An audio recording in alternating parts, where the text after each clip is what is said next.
안녕하세요, 여러분. 오늘은 수요일입니다. 일단 아침에 일어났는데 어제 저녁에 자기 전에 배가 너무 고픈 거예요. 어제 충분히 많이 먹지 않은 것 같고, 네, 어제 거기에다 또 공복 운동을 했기 때문에 저녁에 조금 잘 먹었어야 되는데 하루 전체적인 칼로리를 생각했을 때 근데 그냥 자는 게 좋지 않을까 해서 잤던 게 저의 실수였던 것 같습니다. 그리고 신진대사율이 제가 좀 많이 높기 때문에 자면서 칼로리를 많이 소모하기 때문에 배가 고픈 상태에서는 깊은 잠을 잘 못 자거든요. 그래도 잠은 잘 잤어요. 그래도 확실히 보통 9시간, 10시간 정도 자는데, 깊이 자는데, 오늘은 8시간만 자고 깼어요. 그게, 칼로리가 부족하니까 힘이 없어서 더 못 잔 느낌? 저는 알거든요. 제 몸을 어떻게 다음날 최고의 컨디션을 유지할지. 그러면서도 참 간과하게 되는 게 인간인 것 같아요. 그걸 알면서도 괜찮지 않을까?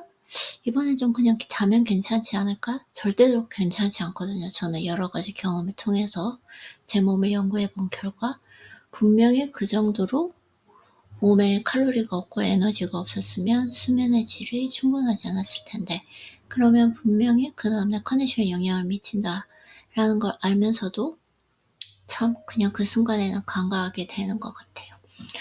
어쨌든 it is what it is. 그래서 오늘은 이렇게 시작했고 아침에 일어나자마자 조금 간단하게 허기를 채울 정도 to fill me up 하기 위해서 조금 먹고 네 거기에 지금 또 생각해보면 약간 뭐라 그럴까 호르몬의 약간의 변화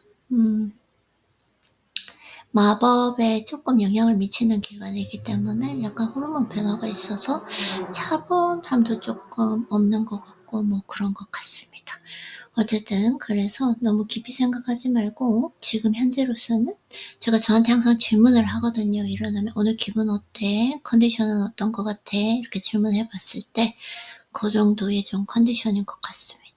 이걸 해야지 저에게 맞는 가장 좋은 최적의 컨디션을 매일 유지할 수 있기 때문에 이걸 계속 매일 이렇게 한번 성찰해 보는 것 같습니다. 여러분들도 한번 최적의 컨디션을 가지기 위해서 하루를 어떻게 보내는 건지 먹는 거, 운동하는 거, 보는 영상, 먹는 영양제, 만나는 사람 이 모든 것들을 한번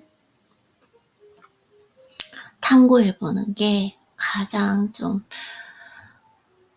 어떻게 보면 건강하고 행복한 인생을 사는 게 아닐까 생각이 듭니다. 왜냐면 다른 사람들 아무리 성공하신 분들, 존경하신 분들이라고 해도 모두 다 다른 몸을 가지고 있잖아요. 네, 그래서 나에게 맞는 걸 찾아가는 게 저는 가장 중요하다는 걸 깨닫게 되었거든요. 저에게 편지를 쓰면서.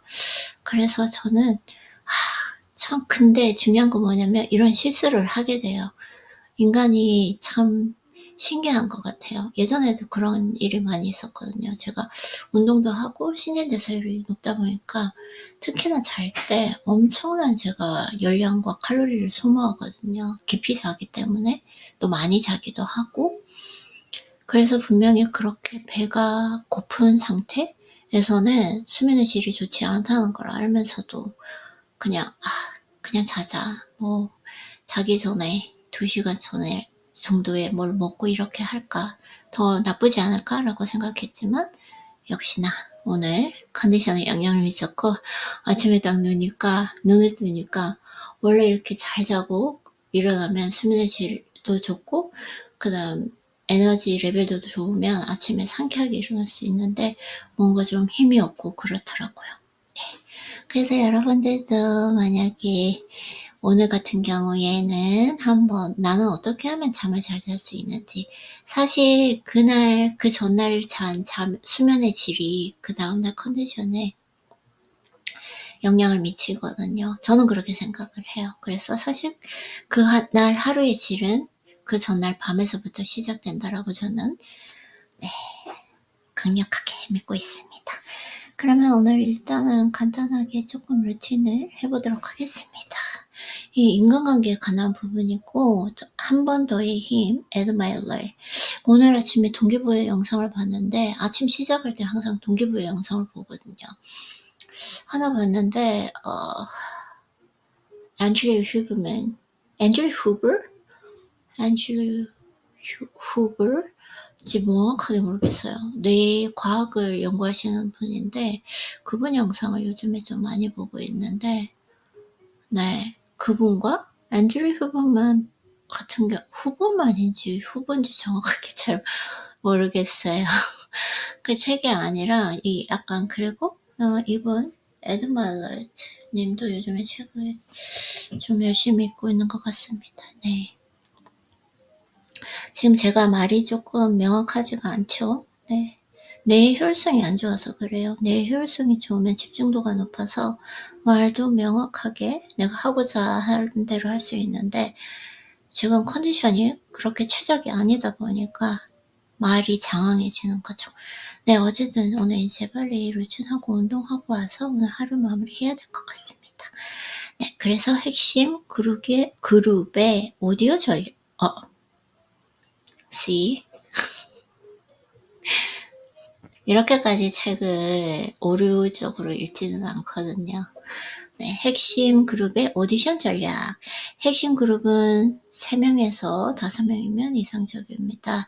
물론 당신 핵심 그룹은 이보다 규모가 작거나 클지는 모르겠습니다. 그렇다고 해서 15명, 20명은 되어야 한다고 고집하지는 마십시오. 규모가 크면 클수록 관계의 질은 하락합니다. 저는 좀 이걸 인간관계로 생각해봤으면 좋겠어요. 저는 지금 아직까지는 사업을 시작하지는 않았기 때문에 인간관계, 사업을 할 때도 이 부분을 절대로 잊지는 않을 것 같아요. 근데 어차피 인생의 진리는 다 연결되어 있기 때문에 사업을 하는 것이나 인간관계를 맺는 것이나 네, 똑같은 그 진리와 공식은 있다고 생각을 하고 있기 때문에 저는 일단은 사업에 대해서는 실전적으로 적용을 할 수 없기 때문에 인간관계를 생각하고 한번 책을 읽어보도록 하겠습니다. 그래서 규모가 크면 클수록 관계의 질은 하락합니다. 그렇죠. 예전엔 저도 좀 규모가 컸던 것 같아요. 근데 지금은 이 규모는 정말 상관이 없는 것 같아요. 제가 생각했을 때는. 그래서 쏟아붓는 에너지 대비 가성비가 최악으로 떨어집니다. 핵심 그룹과 시간을 보내는 일이 점점 힘겹게 느껴질 때는 가장 먼저 그 숫자부터 줄여야 합니다. 인생은 언제나 선택입니다. 선택이 모든 것을 좌우합니다. 맞아요. 당연하게도 우리는 현명한 선택을 해야 합니다. 네. 어제 예시를 들자면 자기 전에 너무 배가 고팠을 때는 제가 뭘 먹었어야 됐어요. 네. 저의 신체 리듬은 뭐 자기 전에는 그냥 먹지 않고 자는 게 낫다라고 하지만 저는 그렇지 않은 사람이거든요.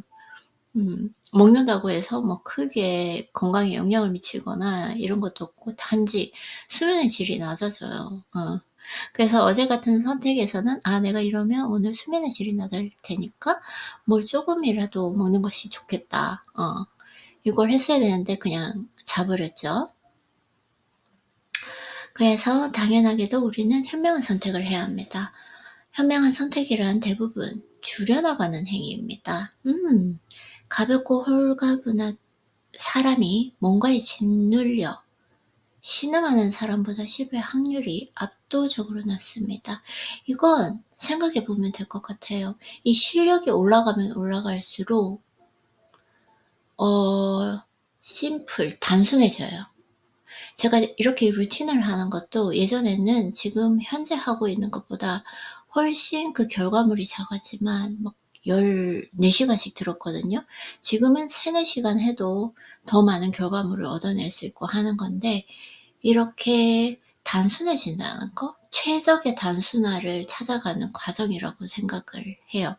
그래서 뭔가 복잡하고 이러는 거는 아직까지 실력이 그만큼 갖춰지지 않았다라고 생각을 하고 있습니다. 그래서 인생은 언제나 선택입니다. 선택이 모든 것을 좌우합니다. 당연하게도 우리는 현명한 선택을 해야 합니다. 현명한 선택이란 대부분 줄여가는 행위입니다. 줄여가는 행위, 이런 거에 대해서도 한번 조금 이렇게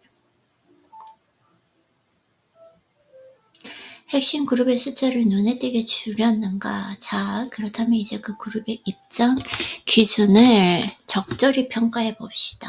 네, 그러면 인간관계를 할 때 어떤 기준이 있는지 에드마일러님의 가르침을 한번 읽어보도록 할게요. 어떤 사람을 핵심 그룹에 편입시킬지에 대한, 죄송해요, 지금 컨디션이 안 좋아서 잘 읽히지도 않고 지금 바로 독서를 시작했기 때문에 아직 입이 안 풀린 상태라서 좀 부드럽게 책을 읽을 수는 없는 것 같아요. 그래서 근데 조금 있으면 괜찮아질 거예요. 어떤 사람을 핵심 그룹에 편입시킬지에 대한 마법의 공식 같은 것은 없습니다. 다만 다음의 몇 가지는 반드시 한 번 더 고려해 봐야 합니다. 첫째, 그는 정서적으로 충분히 안정된 성숙한 감각의 소유자인가? 와, 제가 예전에는 어릴 때는 좀 이렇게 하면 저 사람 로봇 같아 이런 생각을 가졌었거든요. 근데 제가 행복은 무엇인가를 찾아가다가 그 행복이라고 하는 것은 결국은 감정적으로, 정서적으로 제가 평온함을 유지하는 것, 평정심을 유지할 수 있는 능력, 이런 사람들 우리는 성숙한 사람이라고 부르는구나. 그 사실을 알게 되면서 친구든 뭐 존경하는 사람이든 아니면 이상형, 남자 이상형이든 감정적으로 조금 안정된 분을 딱 보면 좀 존경스러운 마음이 있더라고요. 확실히 그것이 변하는 것 같아요. 신기하게 나의 가치관과 나의 철학이 변하면서 모든 기준, 사람을 보는 기준이 달라지고 제 인생 자체가 달라지는 그런 느낌이 있는 것 같습니다. 그러면 그런 분들을 어떻게 만나려고 하려면 제가 정서적으로 충분히 안정되고 성숙한 사람이 되도록, 그런 사람이 되도록 훈련하는 것이 중요할 것 같아요. 그리고 뛰어난 능력, 지식을 모르는 열정, 사람들을 끌고 가는 리더십 등은 두 번째입니다. 나도 그렇게 생각해요. 너무 제가 뭔가 인간관계를 했을 때 예전에는 막 서로가 서로를 뭐라 그럴까, 약간 흥분시키는, 감정적으로 막 기분이 좋고 막 이렇게 처음부터 이렇게 뭔가 분위기를 잡는, 흥분시키는 그런 사람들이 좀 멋있다라고 생각했는데, 그런 사람들을 보면은 이분이 지금 내면에서 되게 불안정한 감정 상태를 가지고 계시구나. 그로 인해서 나도 조금 불안정해지는구나. 이런 걸 느끼게 됐던 것 같아요. 사실은 그래서 정서적으로 안정된 거, 그게 중요하다. 그리고 그를 영입하는데 가장 먼저 고려해야 할 것은 그가 충동이 아닌, 자, 이거 그러면 제가 인간관계로 생각하고 연인으로 생각을 해볼게요. 이게 그를 영입하는데, 이게 사업적으로 말씀하시는 거잖아요. 그래서 사랑하는 사람, 성숙한 사람, 정서적으로 안정된 사람을 만나야 되고, 그리고 그 상대, 그 남자가 충동이 아닌, 그쵸? 이성에 바탕한 합리적인 결정을 내리는 사람인가입니다. 그쵸? 감정에 휩쓸리지 않고. 너무 좋은데요? 책이? 이건 사랑하는 사람을 만날 때 보는 기준에도 너무나 이상적이고 현명한 것 같습니다. 이건 독서노트 한번 해볼게요. 일단은 감정적으로 휩쓸린다고 하는 거는 정서적으로 불안한 거고, 제가 저의 경험을 통해서 제가 감정적으로 휩쓸렸을 때 한 말, 행동, 결정 모두 다 부끄럽고 후회가 되는 네 그런 경험이었어요. 과연 그 나의 감정을 얼마나 잘 다스릴 수 있는가 이것이 정말 중요한 것 같습니다. 그래서 합리적인 사람들이 핵심 그룹에 많으면 합리적인 사람, 논리적이고 합리적인 사람, 이성적인 사람, 예. 합리적인 사람들이 핵심 그룹에 많으면 감정적인 사람들도 점점 이성적인 결정을 내리는 경향을 갖습니다.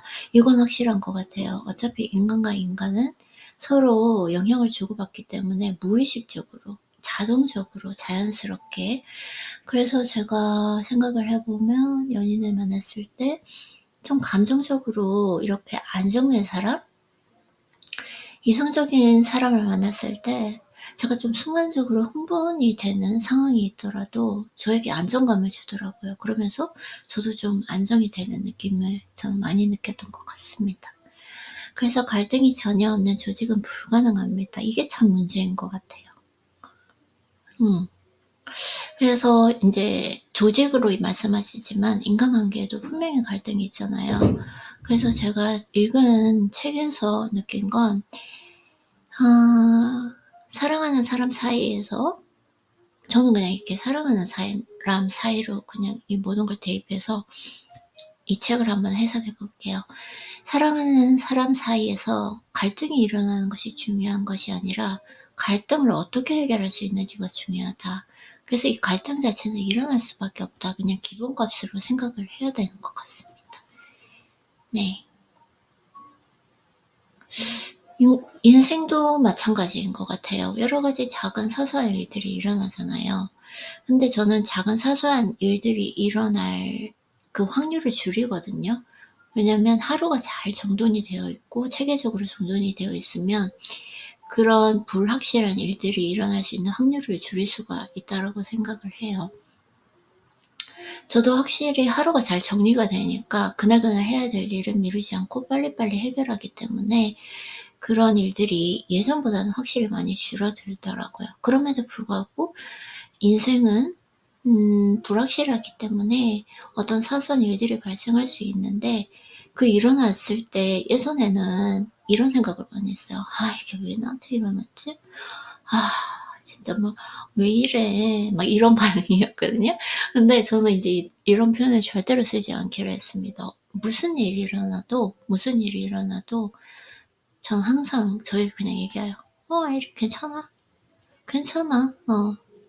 사람이 살다 보면 그럴 수 있어. 그게 인생이야. 그럴 수 있어, 아이린. 이렇게 저에게 얘기를 해주면 그 일이 아무 일이 아닌 것처럼 잘 넘어가기도 하고 그리고 제가 부여하는 거잖아요. 똑같은 사건에 대해서 그것은 중립적인 그 하나의 현상인데 내가 긍정적으로 해석할지 부정적으로 해석할지 그래서 그럴 수 있어. 그래서 그럴 수 있고 인생이 원래 그런 거야. 그리고 더 큰일이 일어나지 않아서 다행이야. 여기서 잘 마무리되어서 다행이야. 이런 식으로 무조건 이거 그냥 마음은 아니더라도 훈련을 계속 하니까 계속 어떤 일이 일어나도 이 말을 하게 되고 이 말을 함으로써 또 제 마음이 심적으로 안정이 되더라고요. 그래서 또 갈등에 대해서 얘기를 하다 보니까 이렇게 또 길어졌네요. 갈등. 사랑하는 사람 사이에서 갈등이 일어나는 것이 아니라 갈등을 어떻게 현명하고 지혜롭게 평화롭게 잘 해석할 수 있는 것인가. 그것이 바로 그 사람의 성숙도인 것 같기도 합니다. 그래서 갈등을 최소화하고 갈등을 미리 점검하고 대비하는 합리적인 사람이 조직이 충분히 많으면 그 조직은 성공할 확률이 매우 높아집니다. 네, 맞아요. 저는 제가 생각했을 때는 연인 관계에서 이 갈등을 미리 점검하고 대비하는 거 이건 미리 점검하고 대비한다라고 하는 건 예의를 지키면 되는 것 같아요. 우리가 사랑하는 사이고 가까워졌다고 해서 예의를 잊는 순간 모든 것이 다 무너지는 것 같아요. 김창욱 분이 말씀하셨는데 저는 정말 그게 아직도 너무나 제 가슴 속에 감동을 주고 큰 가르침으로 다가왔는데 이 이야기를 들은 후로 많은 인간관계가 달라졌던 것 같아요. 네. 부부관계에서 사랑하는 연인관계에서 사랑보다 중요한 것은 예의다. 네, 그래서 끝까지 어느 순간에도 100년을 살더라도 우리는 가족이니까 우린 사랑하는 사람이니까 내가 그 말도 못해? 이게 아니라 정말 끝까지 예의를 차리는 게 중요하구나. 네, 저는 최고의 대비하는 방법이라고 생각합니다. 예의를 지키는 것이. 네, 그것은 누구에게나 그 누구에게나. 네. 내가 조금 뭔가 늦나? 괜찮아요. 오늘 그런 날도 있고 저런 날도 있죠. 오늘은 한 줄 한 줄 얘기하면서 컨디션이 조금 안 좋아서 속독으로 좀 빨리 읽어나갈 줄 알았는데 생각보다 떠오르는 생각이 많네요. 그리고 두 번째는 자신의 삶을 제 우선순위에 놓을 줄 아는 사람인가. 이게 진짜 중요한 것 같아요. 조직을 위해 자신을 희생하는 사람을 경계하십시오. 우리의 사랑을 위해 희생하는 사람을 경계하라. 오케이. 맞아요. 저는 좀 그런 희생하고 나를 위해서 뭔가 다 맞추려 하는 게 좀 불안정하게 느껴진 것 같아요. 예전에는 이 사람이 그런 희생하는 모습을 보이면 나를 저렇게 사랑하는 건가 라고 생각을 했는데 그것보다는 뭔가 그냥 둘 다 자신의 인생을 최선을 다해서 주중 동안 열심히 살고 주말에 하루 정도 온전히 우리 둘의 관계에 대해서 몰입하는 거, 서로 각자의 삶을 사는 게 저는 그게 훨씬 더 안정적이더라고요. 맞아요. 오케이. 근데 여기에서 난 너무 좋은데요, 이 책? 조직을 위해서 자신을 희생하는 사람을 경계하십시오. 그런 사람은 결국 조직도 희생시키고 맙니다. 무엇보다 죄송해요. 또 흥분했네요. 천천히, 차분하게. 조금, 막 가르침이 이렇게 좀 어쩔 때는 저를 좀 흥분시킬 때가 있어요. 기분이 좋아서. 이럴 때도 조금 차분함 있지 않은 게 좋을 것 같아요. 그 무엇보다 자신의 삶에 기대하는 것이 많은 사람이 성공합니다. 너무나 당연하게도 그런 사람이 많은 조직이 성공 가도를 달립니다. 자신의 삶을 최우선 순위에 놓은 사람인가. 그래서 생각을 해보면 연인 사이 관계라고 할지라도 그 사람이 인생을 다 망가뜨리는 건 좀 그렇다. 그 사람의 인생이 조금 약간은 무너지더라도 나를 위해서 희생하는 거? 왜 희생을 해야 되지? 희생할 일이 뭐가 있지 근데? 사랑하는 사이에? 저는 좀 그런 것보다는 서로가 서로의 루틴이 있을 거잖아요.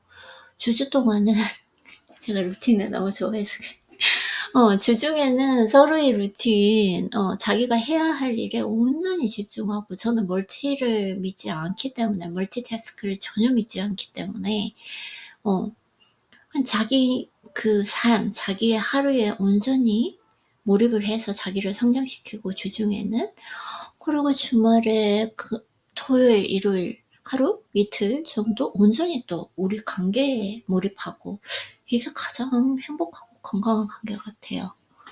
네. 저는 그렇게 생각합니다. 그리고 당신에게 영감을 주는 사람인가? 영감.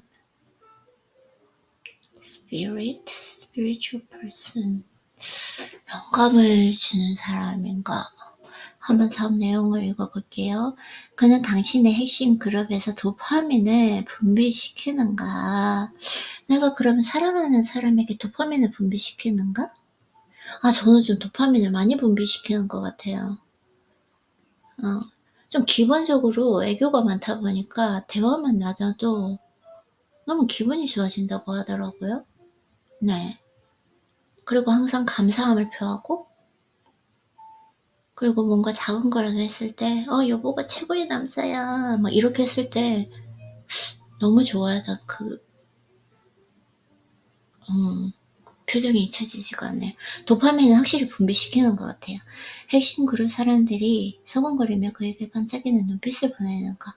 매 순간 어느 자리에서든 불현듯 아이디어를 떠올리고는 좋아서 손뼉을 치는가. 언제 어디서는 메모를 잊지 않은 사람인가. 나예요. 아이디어를 떠올리는 거? 근데 저 같은 경우에는 아침에 일어나서 5시간 안에 이 하루의 모든 것이 결정됩니다.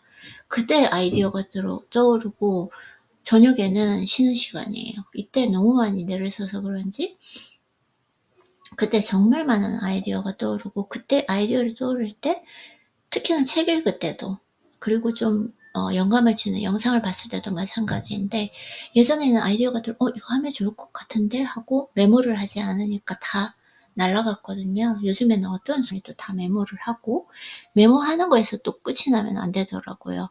어쨌든 하루에 조금이라도 적은 거라도 실천해 봅니다. 그걸. 네. 그래도 저는 좀 실천하고 있는 것 같아요. 그래서 상대방이 아이디어를 떠올리고 손뼉을 치는 사람인가, 메모를 잊지 않은 사람인가 보다는 내가 좀 그런 사람인가 한번 되돌아보는 것도 정말 좋은 것 같아요. 그래서 그 사람은 나에게 도파민을 분비시키는가?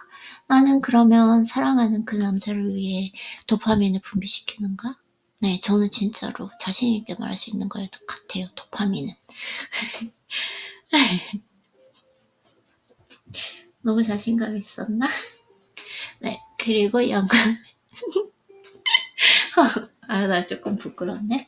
영감을 주는 사람. 힌트와 단서를 주는 사람을 만나면 삶은 활기에 넘칩니다. 네 번째, 당신의 단점을 보완해주는 사람인가? 당신이 갖지 못한 강점을 가진 사람인가? 당신이 아무리 애를 써도 보통 수준의 결과밖에 얻지 못하는 부분에서 혁혁한 성과를 올리는 사람인가? 당신의 감정을 차갑게 식힐 줄 아는 사람인가? 네. 오. 당신에게 좋은 깨달음을 주는 사람인가? 저는 이거 진짜 너무 좋은 것 같아요. 처음에 당신의 단점을 보완해주는 사람인가라고 생각을 했을 때 제가 어느 순간부터 나의 좀 단점은 예민도와 불안도가 높구나. 여성성이 정말 강한 거죠. 조그만 일에 막 까르까르 웃고 너무너무 좋고 조금만 힘든 일 생기거나 무서운 일이 생기면 금방 또 그걸 너무 확대해서 감정을 느끼는 그게 조금 단점이라고 생각을 했어요. 그래서 이게 진짜 나에게 어떻게 보면 단점이 될 수 있겠다. 그래서 항상 좀 평정심, 평온을 가지려고 오랫동안 훈련했었거든요. 그 훈련을 하다 보니까 내가 만나고 싶은 그 이상형이 제가 의도하지도 않았는데 자연스럽게 바뀌게 되고 그리고 또한 그 연애를 하던 사람이 사랑을 하던 사람이 그렇게 좀 평정심을 가진 사람으로 바뀌더라고요. 네. 만나는 그 사람이 진짜 바뀌는 게 신기했어요, 인생이. 그래서 저는 진짜 끌어당기면 법칙 심상화를 믿거든요. 그 예전에 제가 좀 예민도와 불안도가 있을 때는 좀 상대도 예민도와 불안도가 있는 사람을 좀 만났던 것 같아요. 근데 어느 순간 내가 조금 안정을 찾아가면서 저보다 훨씬 더 안정적인 사람을 만나게 되더라고요. 아무래도 제가 그 부분에 무의식적으로 큰 가치를 두고 끌렸던 것 같아요. 그래서 제가 막 조그만 일에 막 무서워하고 좀 긴장하고 막 그랬을 때 항상 상대는 크게 감정의 요동이 없는 사람?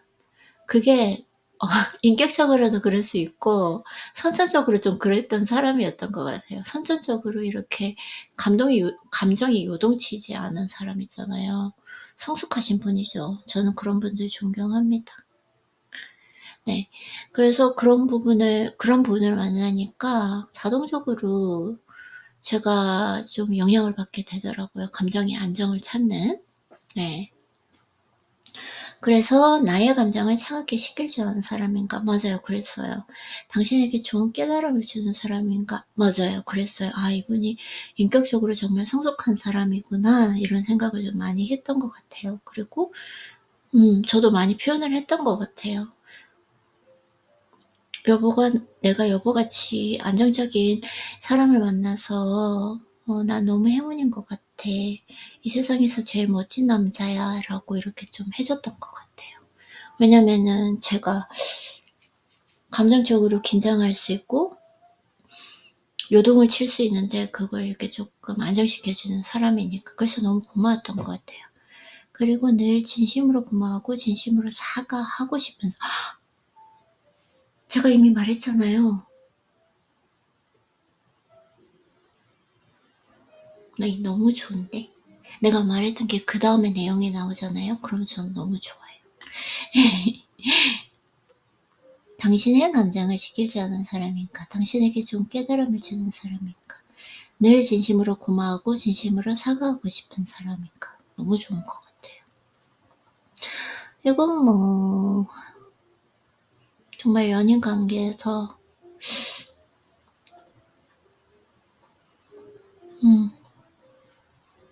왜냐면은 사업적으로는 제가 아직까지 적용을 할 수 없기 때문에 네, 연인 관계를 생각했을 때는 정말 좋은 기준인 것 같습니다. 줄바꿈을 했어요. 오케이. 그렇게 하고요. 대인관계를 정비할 때 잊지 말아야 할 진리가 있습니다. 내가 대인관계 이를 정비할 때 잊지 말아야 할 진리. 잊지 말아야 할 진리가 뭘까요? 결단력? 결단력? 일까? 성구안? 모르겠어요. 한번 볼게요. 우리는 결코 타인의 생각과 행동을 통제할 수 없습니다. 우리 자신을 제어할 수 있을 뿐입니다. 흥분했어요. 차분하게 읽어볼게요. 자, 우리 자신을 제어할 수 있을 뿐입니다. 따라서 타인이 아니라 당신의 생각을 바꿔야 합니다. 타인이 제 발로 관역에서 나가주기를 기다려서는 안 됩니다. 관역은 그가 아니라 당신의 것입니다. 내가 말한 거 결단이라고 말하는 거 아니에요? 결단 있게 끊어내는 거 아닌가? 내가 만약에 말한 게 답이 나오면 저 엄청난 카타르시스를 느끼거든요. 책을 읽을 때 그런 게 있어가지고 한번 볼게요. 그리고 마지막으로 강조합니다. 관역의 원들에 너무 많은 사람들을 채우지 마십시오. 네, 저는 진짜 그렇게 하고 있어요. 언제나 새로운 사람들이 진입할 수 있도록 충분한 공간을 확보하라. 그쵸? 이 공간을 확보하는데 한 번 더 이 습관이 유용할 것입니다. 새로운 사람을 받아들일 것인지 기존의 사람과 더 강한 관계를 맺어 나갈 것인지 등등을 결정할 때 한 번 더의 습관은 공정성과 확고함을 당신에게 선물할 것입니다. 결단력인 것 같아요. 나의 통제 안에 둬야 된다라는 거. 그래서 내가 결단력 있게 내 관역에서 아예 제거하든지 아니면은 관역 가장 바깥쪽에 두든지 그러니까 나의 통제력에 넣는 거잖아요. 그러니까 결단력인 것 같아. 맞아요. 화가 빈센트 반 고흐는 이렇게 말했습니다. 친한 벗은 진정한 인생의 보물이다.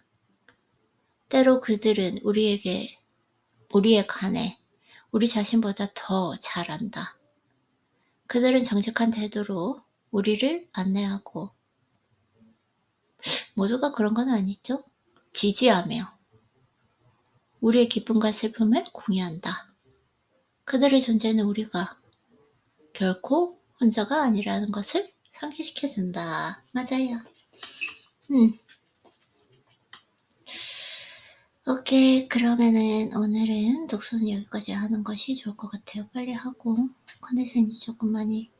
컨디션이 그렇게 최적화되지는 않았기 때문에 운동을 빨리 하러 가는 것이 좋을 것 같습니다. 그러면은 오늘도 독서한다고 수고했어요. 아이린님.